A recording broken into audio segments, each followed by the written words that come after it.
Bueno, hoy terminamos con nuestra serie de Primera de Timoteo, todos los capítulos. Hoy terminamos nuestra serie de Primera de Timoteo, así que todos háganle. Estuvo muy buena, ¿verdad?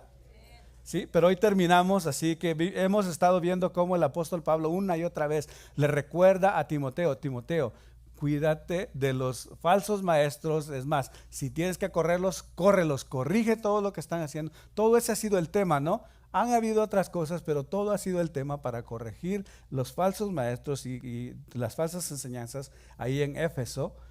Y si usted no ha estado con nosotros o necesita repasar los sermones de la serie, le recomiendo que nos siga en nuestro canal de YouTube de la iglesia. Ahí están todos los servicios, todas las predicaciones. Y si usted quiere nada más enfocarse en cositas que el pastor encontró que son más, que llaman más la atención en el sermón, pueden seguirme también en el canal de YouTube. Ahí está el QR code, por favor, para que también se puedan edificar de esa forma. Entonces, hoy veremos cómo el apóstol Pablo regresa al el tema principal de la carta, ¿sí? El corregir los falsos maestros, es decir, exponer las falsas enseñanzas. Pero antes de eso, Pablo quiere dejarle una última enseñanza sobre las riquezas a Timoteo, y vamos a ver, empezando desde el versículo 17, cómo Pablo le quiere dar esa última instrucción sobre las riquezas y sobre cómo puede ser rico en buenas obras, cómo podemos ser ricos para con Dios. ¿Cuántos quieren aprender eso? ¿Cómo podemos ser ricos para con Dios? Entonces, había una vez, había una iglesia que estaba pasando por dificultades financieras. Pongan atención, por favor. Entonces el pastor comenzó a revisar, contactó a la oficina de negocios para que le dieran reportes de los que estaban dando a la iglesia y de los que no, para poder motivarlos, ¿verdad? Porque había una situación financiera en la iglesia que necesitaba su ayuda. Entonces, viendo los reportes, el pastor se dio cuenta que el hombre más rico de la iglesia, el que ganaba más en la iglesia, el que tenía más negocios en la iglesia, no había dado nunca ni un centavo para la obra de Dios. Entonces el pastor pues oró y llamó al hermano a una reunión y le dijo que quería hablar con él sobre las finanzas. Entonces el hermano de la iglesia, pues sí, se sentó a escucharlo y el pastor le dice: mira, hermano, la iglesia está pasando por una situación difícil financieramente, y revisando los libros de la iglesia me di cuenta que usted no ha dado nunca a la iglesia ni una ofrenda ni sus diezmos. Y entonces el hombre se indignó, ¿sí? Se enojó y le dijo: pastor, y en toda esa su investigación que estuvo haciendo, ¿no se dio cuenta que no le apareció por ahí de casualidad que mi mamá está muriéndose en el hospital y hay que pagar tantos cuentas en el hospital? Y el pastor le dio tanta vergüenza y le dijo: ¿y tampoco no se dio cuenta que a mi cuñado lo despidieron y que su esposa y sus hijos están pasando por calamidades? Y el pastor pues se puso muy azareado, porque debería de haber puesto atención a las necesidades del miembro de su iglesia, ¿verdad? Y entonces le dice el hombre: y si no ayudé a mi mamá y no ayudé a mi cuñada ni a sus hijos, ¿qué le hace pensar a usted que le voy a dar dinero para usted y para la iglesia?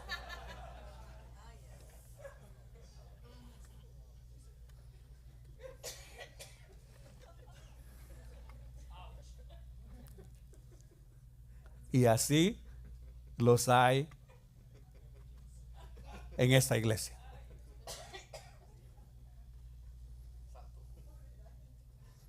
Digan ouch en lugar de decir amén. Así los hay en la mayoría de las iglesias. ¿Sabían ustedes que en esta iglesia 18% de las personas son las que llevan la carga financiera de toda la iglesia? ¿Qué quiere decir eso? Que de los 150 que vemos aquí, 18, 20 y algo, 24 digamos, llevan la carga financiera de esta iglesia. Es para que nos dé vergüenza, ¿verdad? que no estamos siendo ricos para con Dios. Ingrato, ganas $2,000, $3,000 a la quincena y cuando pasa la canasta das $3, $4, un billete de a $5. ¿No te da vergüenza que no estás siendo rico para con Dios? Dios no, tal vez es porque venimos de una tradición católica donde se nos pide limosna, pero Dios no es un limosnero para que le des limosna. Para que le confíes una limosna. Y sabes que el daño te lo estás haciendo a ti mismo. Porque tú lo que estás sembrando, eso vas a cosechar. Si tú no estás siendo rico para con Dios, no esperes bendición financiera en tu vida. La Biblia dice, el Señor, que cuando nosotros confiamos en Él, en nuestras finanzas, Él ahuyenta al devorador. Bueno, el pastor muy avergonzado, ¿verdad? Y luego con lo que le salió a este ingrato. Uno de los retos al que los miembros de la iglesia evangélica se enfrentan hoy en día es el mal uso de sus finanzas, de no ser ricos para con Dios. Hoy leeremos el último encargo que Pablo le hace a su hijo espiritual Timoteo. Y también veremos lo que él le quiere enseñar a los ricos de este mundo. Si les es posible, por favor, se ponen de pie. Vamos a leer en la palabra del Señor. Estamos leyendo en la versión de la Nueva Biblia de las Américas. Leeremos primera de Timoteo, capítulo 6, versículos 17 al 21. Ya están las pantallas. Leo uno y leen uno ustedes. ¿Sí? ¿Lista? ¿Katy está lista? Ok. 17 lo leo yo. A los ricos de este mundo, enséñales que no sean altaneros ni pongan su esperanza en la incertidumbre de las riquezas, sino en Dios, el cual nos da abundantemente todas las cosas para que las disfrutemos.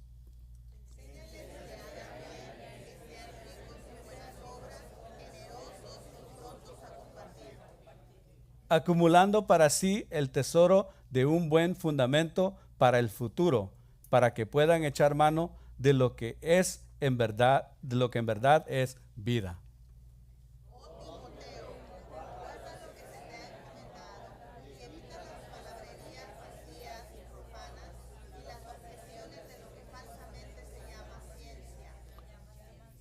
La cual profesándola algunos se han desviado de la fe. La gracia sea con vosotros.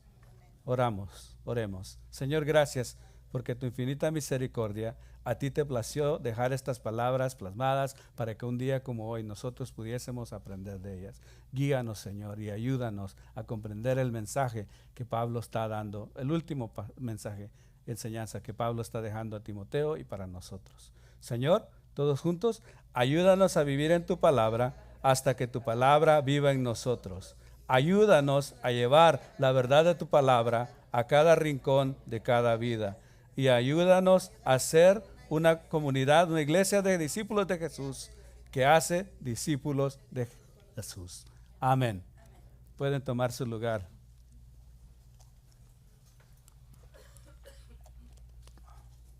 Me llama la atención que el apóstol Pablo elige terminar la carta a Timoteo instruyéndole sobre cómo debía enseñar a los ricos de este mundo. ¿Sí? Y hay personas, y también en los grupos de vida, que cuando leyeron eso dijeron, esto es para los ricos, y comenzaron a hablar de los ricos, y yo conozco a este, yo conozco al otro. Algo que me da que a muchos les cuesta asimilar es que los ricos a quienes Timoteo debía instruir eran miembros de su iglesia. ¿Sí? Y cuando lo agarramos aplicando para hoy en día es para nosotros en esta iglesia. De ahorita les explico. Esta semana visité un par de grupos de vida y también el mío. Me di cuenta que las observaciones más comunes fue que este mensaje es para un grupo selecto, los ricos, y no para ellos. Algunos hablaban de los ricos como si fueran personas de otro planeta. Quiero corregir esta manera de pensar, manera de ver el pasaje. Porque si lo interpretamos así, no vamos a entender el mensaje de Dios para nosotros hoy. Hace unos años tuve que hacer una investigación para una clase y tuve que aprender sobre la realidad de la pobreza mundial. Y comparando países como Estados Unidos con otros países, el nivel de pobreza y de riqueza. Y me di cuenta al investigar, podemos poner el slide, que en Estados Unidos, si una persona, miren allá arriba tiene un número, si una persona gana $35,000 al año, que vendría siendo un salario de 16 dólares la hora, full time, que es salario mínimo en California. Si una persona gana eso al año, quiere decir, voy a ir para acá, que esa persona está en el top 46%, en el 46% de arriba de la gente más rica en Estados Unidos. ¿Qué quiere decir eso? Que si ganas el salario mínimo en Estados Unidos, eres más rico que 54% de la población. Pero eso no es lo más alarmante. Lo más alarmante es de que si ganas el salario mínimo en Estados Unidos, estás en el top 9% del mundo de riqueza. ¿Se dan cuenta de eso? Ganando el salario mínimo en Estados Unidos, eres más rico que el 91% de la población mundial. Vamos al próximo slide. Si esa persona, en esa casa, tienen una profesión un poquito más alta y ganan $90,000 al año, y son dos personas, quiere decir que cada persona está ganando $45,000. Están ganando como $20 la hora, $23 la hora, 24 digamos. ¿Ok? Quiere decir, esas personas están en el top 37, en 63% de la población son más pobres que ellos. Y están en el 91%, en el 9% top también de la población mundial de riqueza. 91% de las personas en el mundo son más pobres o tienen más necesidad que esa persona.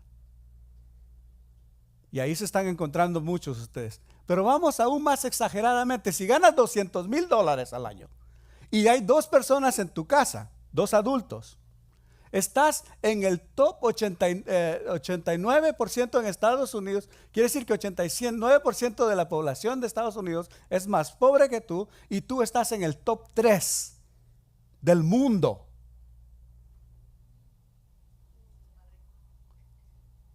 De los más ricos de este mundo. Vamos con el último slide.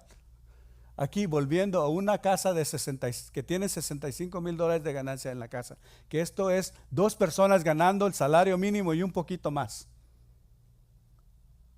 Estas personas son más, solo hay 4% en el mundo de personas más ricas que ustedes. O sea, son más ricos de 95% en el mundo. Su salario es 9.6 veces más mayor que el salario average en el mundo, que el promedio de salarios en todo el mundo. Les pregunto una vez más, siendo que somos una iglesia aquí en California, tenemos personas en Ecuador, en México, en Perú, en otros lados, en Guatemala, otros lados del mundo, que quizás estas estadísticas no aplican, pero ustedes que están aquí en California, ¿a quiénes son los ricos de este mundo a los que Pablo le está hablando acá en esta carta? Díganlo por favor. Díganlo más fuerte para que ustedes mismos se la crean. Entonces, ¿por qué no están siendo ricos para con Dios?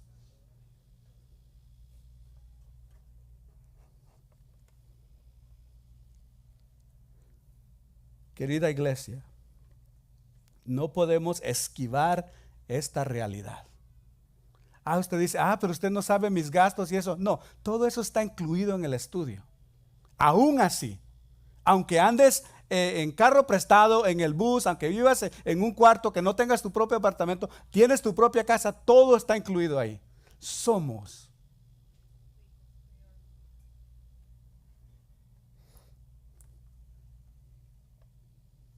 No podemos esquivar esta realidad. Si el Espíritu nos está hablando, es porque hay algo que debemos aprender y asumir y vivir.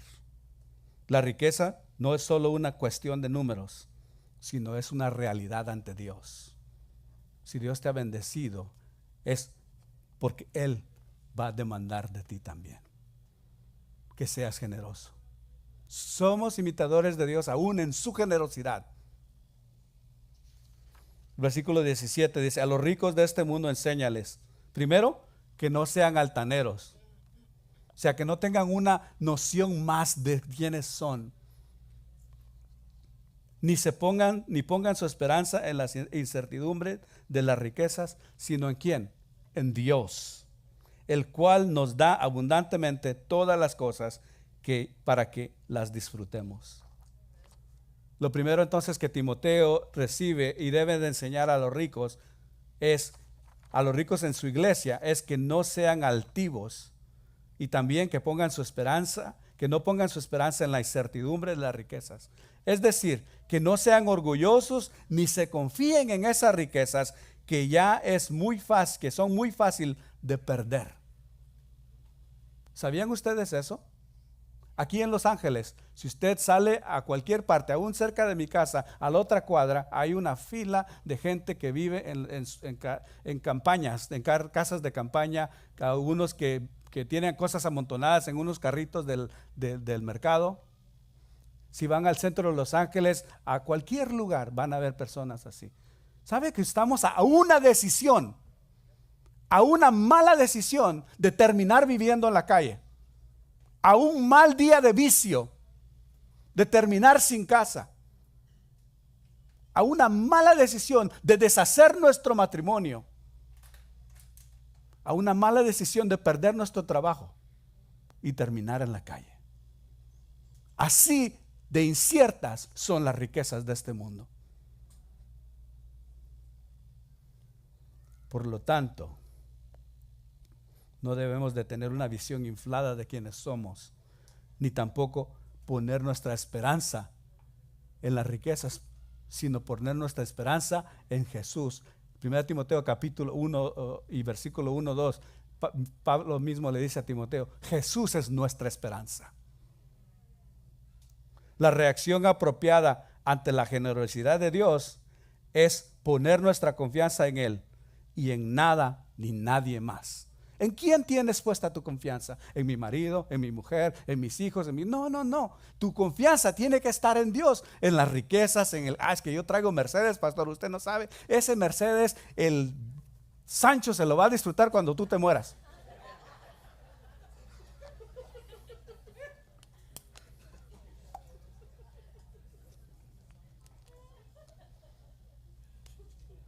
Es que esto, el otro. Ya muerto voy a llevarme no más un puño de tierra. Y ni eso se van a llevar, porque todo se va a consumir y se va a engusanar.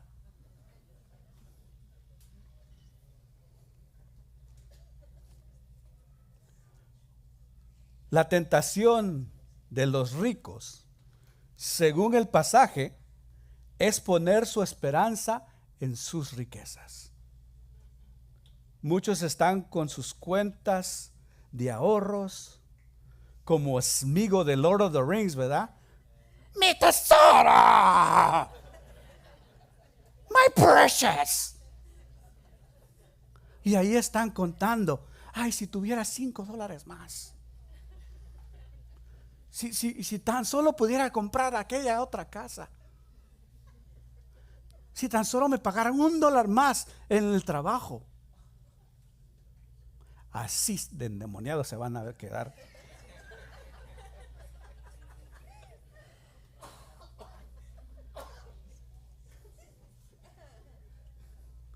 La advertencia, según este pasaje, es que las riquezas son inciertas. Si no, les recomiendo que vean esa película, The Lord of the Rings. En el sentido original de esta palabra, es adelos, ese en el idioma, en el griego original. Pablo está tratando de decir que las riquezas terrenales serán completamente desconocidas en el cielo, porque no te las vas a poder llevar. En Crecer 2 leemos la historia sobre un hombre un francés, Turman, algo así se llama, que ese hombre dice que vivía con 10% de lo que ganaba y daba 90% al Señor. Y cuando le preguntaron que por qué él hacía eso, dijo, es que yo he aprendido que yo no me voy a poder llevar ninguna de mis riquezas al cielo. Dijo, pero nadie me ha dicho nada de no poder mandarlas por adelantado, porque Jesús dice que hagamos tesoros en el cielo, donde ni la polilla ni el orín corrompe nada. Seamos ricos para con Dios. Mire, por eso Pablo le dice a Timoteo en versículo 18, enséñales que hagan bien. La manera que demostramos vivir con nuestra esperanza puesta en Jesús es siendo generosos. ¿Sí? La manera que nosotros demostramos que nuestra esperanza está en Dios es siendo generosos como Dios es generoso. Versículo 18 dice, enséñales que hagan el bien. Y muchas veces lo leemos así y nos damos cuenta que ahí en realidad, como dice la Reina Valera, la versión dice que hagan buenas obras. Y lo leemos y pues sí, hacer algo bueno. No. Aparte de enseñarles que no sean altaneros, que de paso no sean altaneros, y que pongan su esperanza en Dios, Timoteo también debe enseñarles que primero hagan el bien, hagan buenas obras. Y esta es una palabra especial en el idioma original porque solo ocurre 2 veces en la Biblia y significa hacer buenas obras, es decir, intrínsecamente buenas. Y esa palabra me costó aprender qué quiere decir esa, que sean intrínsecamente buenas. Es decir, esto quiere decir que la obra no solo debe ser desde afuera, de los labios para afuera, sino como las personas que dicen que doy dinero para ayudar a alguien, ¿verdad? No, sino esa obra buena debe de ser buena en su esencia, en su motivación y en su origen. No es simplemente una acción moral, sino es una acción de carácter de Dios en nosotros. Es buena porque viene de Dios en nosotros. Ese tipo de obras tenemos que hacer. Es decir, que el creyente no hace buenas obras por mérito propio, sino porque nacen del Señor. Es más, eres capacitado de Dios para hacer esas buenas obras. Porque hay gente que también, es que yo ya di mi ofrenda, es que yo ya di mi esto, pero andan viviendo como el diablo.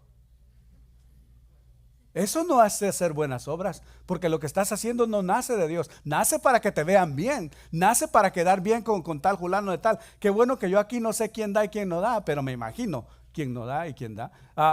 Lástima que yo no sé, ¿verdad? Porque si no, para quedar bien con el pastor, ¿verdad? Pero no se trata de eso, se trata de hacerlo porque nace de Dios. Y porque somos capacitados por el Señor para hacerlo. ¿Sí? Entonces, Pablo exhorta a los ricos a ser ricos en buenas obras. Y no se trata solo de dar, sino de vivir una vida generosa, una vida activa y una vida guiada por Dios. ¿Y cómo hacemos esto? Es la gran pregunta, ¿no? ¿Cómo hacemos esto?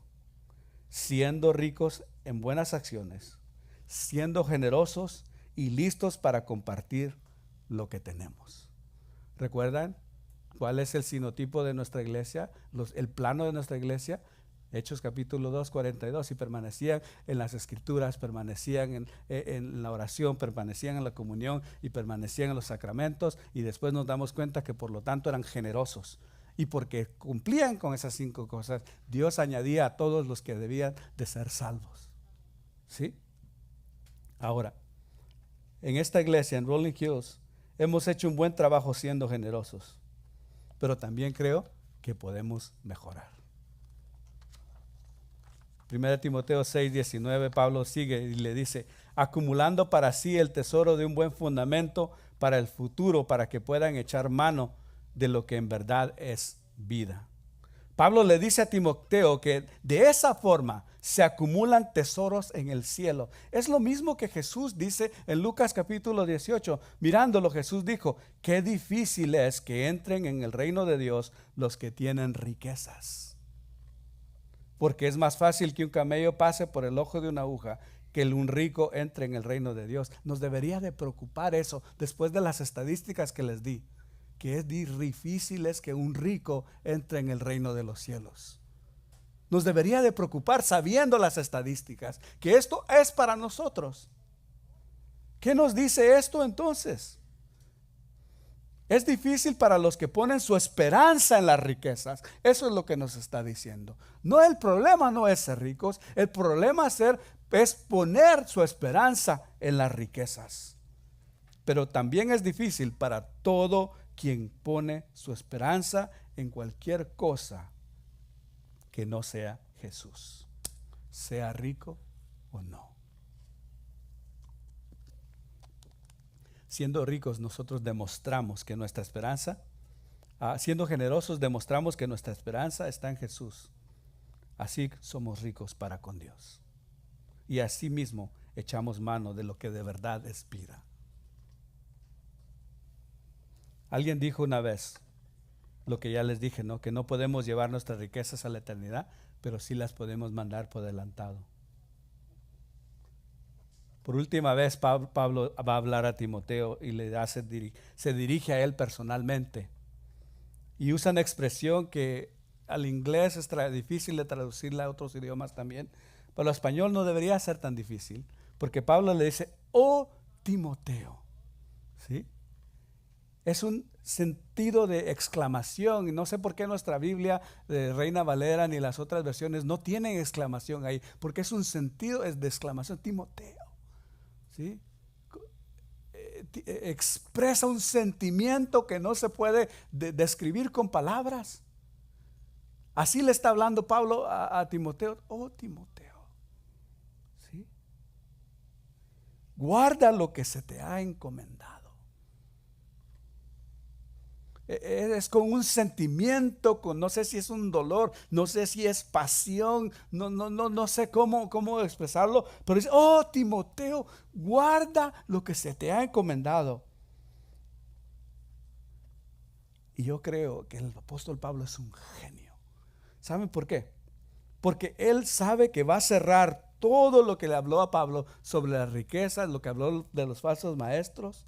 Y conociéndolo, él manda a Timoteo, le da este encargo: guarda lo que se te ha encargado. Y ya sabemos lo que Pablo le encomendó a Timoteo, ¿verdad? Le dijo: evita las palabrerías, las vacías y profanas, las objeciones de lo que falsamente se enseña, la ciencia, el conocimiento falso, la cual profesándola algunos se han apartado de la fe. Timoteo tenía esa tarea tan difícil de callar a los falsos maestros, de corregir todo el desorden, el despelote que habían hecho en la iglesia, de sacarlos si era necesario. Pero la manera en que le pide al final a Timoteo aquí es muy estratégica. Cuando le dice: oh Timoteo, guarda lo que se te ha encargado. ¿Saben por qué es estratégica? Si no ponemos atención, we miss it, y tal vez voy a decir algo que tal vez la mayoría de ustedes dice: pero ¿qué importa? No. ¿Se acuerdan que él está hablando de finanzas? Viene hablando de finanzas, y el término que usa aquí es un término estratégico, es un término financiero, porque cuando le dice: guarda el depósito, sí, guarda el depósito que se te entregó. Y ese término depósito es el parateken, que si ustedes ponen un poquito de atención también es similar al paracletos, que es el Espíritu Santo, pero es un término financiero. Y cuando Pablo le está diciendo a Timoteo: guarda lo que se te ha encomendado, le está diciendo: mira, estoy hablando de las riquezas de este mundo, pero lo que a ti se te encomendó, con lo que tú has sido sellado, es mucho de más valor de cualquier riqueza en este mundo. Timoteo, dile a los ricos de este mundo que no sean altaneros, que pongan su esperanza en Dios. Pero tú, Timoteo, guarda Guarda lo que se te ha encomendado. Guarda eso que se te ha dado a ti. Guarda el evangelio. Guarda las buenas enseñanzas. Sé buen administrador de todo lo que Dios te ha dado. Lo que se ha puesto en ti, Timoteo, es mucho más grande. Y eso nos habla, aparte de que vivamos en California, aparte de que seamos a los que Pablo se está hablando aquí, de donde quiera que usted esté en este mundo. Guarda lo que Dios te ha dado, porque eso que tienes en ti, el sello por el cual fuiste sellado, Efesios capítulo 1 versículo 13 creo que es, dice que fuimos sellados cuando creímos por el Espíritu Santo de Dios. Guarda el depósito que hay en ti, Timoteo.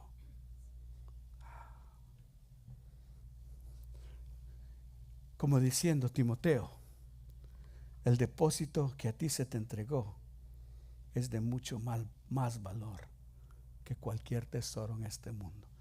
Pastor, pero yo no aguanto con mis deudas. Yo no aguanto no dejes que eso te agobie. Guarda el tesoro, guarda el depósito que se te fue entregado, el evangelio, las buenas nuevas de salvación. Agárrate de la vida eterna. ¿Sí? La semana pasada leímos cuando Pablo le dice a Timoteo, agárrate de la vida eterna. Y a ver, ven Ramón, ven. Agarra esto. ¿Ven cómo lo agarró? ¿Sí? Pero agárrate de eso. ¿Sí? ¿Sí? A veces, gracias, a veces cuando leemos ese pasaje, lo leemos y agárrate nada más. No, cuando Pablo está diciendo agárrate la vida eterna es agárrate. No te apartes. Aférrate a la vida eterna. ¿Por qué? ¿Porque va a ser fácil? No, va a ser difícil. Va a ser difícil. El enemigo va a querer, te va a atacar, te va a querer destruir, te va a querer destruir tus hijos, tu familia, tu matrimonio. Él va a venir con todo pero tú aférrate. Pero solo te puedes aferrar a la vida eterna si guardas el depósito que se te fue entregado. Si guardas el mensaje de salvación. Si te la crees. Muchas personas vienen a la iglesia y ni se la creen. Dicen haber aceptado a Jesús. Agárrate. Mire, no entendió pues. Yo acepté a Jesús, pero no estás aferrado a la vida eterna. Todavía andas metido en esto, en chismes, en el otro, te estás metiendo no sé qué, te estás sacando no sé qué. Agárrate de la vida eterna. Ya me van a callar. Bueno, y por último, Pablo termina con algo que a veces no entra por aquí. Dice, la gracia sea a vosotros. Y me llama la atención que nuestros traductores por excelencia, Reina y Valera, no terminan, la gracia sea con vosotros. Dice, la gracia sea contigo. ¿Por qué? Porque asumen que fue un error, que Pablo no quiso decir con ustedes. Porque la carta al principio dice a Timoteo. Entonces no puede despedirse a todos si la carta es a un individual.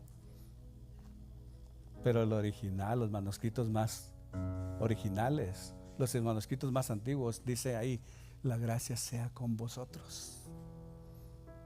Y usted me dirá, pastor, pero ¿qué es diferencia contigo, con vosotros? Es mucha diferencia. Porque si fuera solo para Timoteo, pues bueno, todo eso Dios se lo dijo a Timoteo. Pero no, Pablo deja muy claro al final, la gracia sea con vosotros. Es para ustedes, querida familia. Era para la iglesia de Éfeso también y es para nosotros hoy. Todo este mensaje, el 1 Timoteo y en la palabra del Señor, es para nosotros, así que nosotros apropiémonos de él.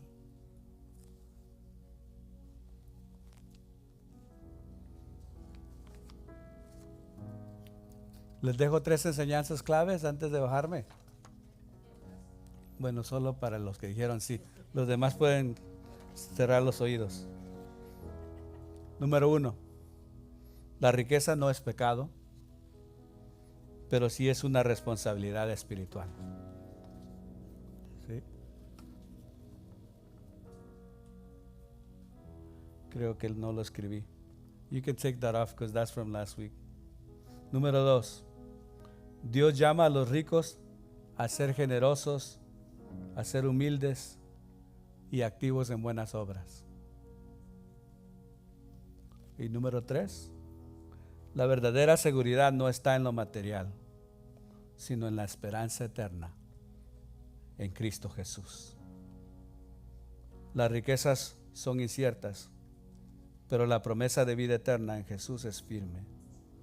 Vivir con esa perspectiva nos libera para invertir en lo que realmente tiene valor eterno. Querida familia, no miremos este pasaje como si no fuera para nosotros, como si fuera para otros. Si Dios nos ha bendecido, es para bendecir. Nuestra generosidad revela nuestra fe.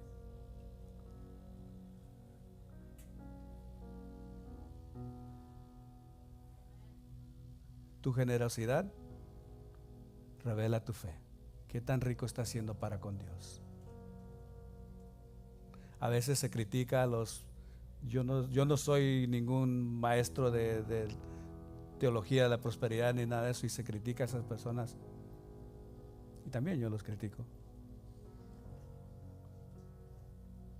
Y quizás para no caer en ese error, caigo en el otro error de no hablar sobre esto lo suficiente. Entonces, cuando se hable de las finanzas en esta iglesia, ponga atención, porque no es de todos los días. Pero Dios también nos dice, Pablo le dijo a Timoteo, enseña esto. Y eso para mí es como un baldazo de agua fría, porque a veces yo no lo quiero enseñar. Pero es mi responsabilidad enseñarte que debes de ser rico para con Dios. Que debes tú, porque tu generosidad refleja tu fe también. Nuestra generosidad revela nuestra fe y refleja al Dios que no escatimó a su Hijo unigénito por nosotros para darnos vida eterna. No pongamos nuestra confianza en lo incierto de las riquezas, sino en el Dios vivo. Practiquemos para la eternidad. Me encanta decir eso. Practiquemos para la eternidad. Vamos a vivir una eternidad con un Dios generoso. Yo creo que en el cielo no van a ver, tal vez no vamos a poder doblar las manos, los brazos, porque ahí no van a haber codos. Yo creo que para abrazar a alguien, a ver, te voy a abrazar. Para abrazar a alguien lo vamos a, párate, tenemos que, va a ser así nada más, porque no vamos a poder doblar, porque ahí no van a haber codos en el cielo.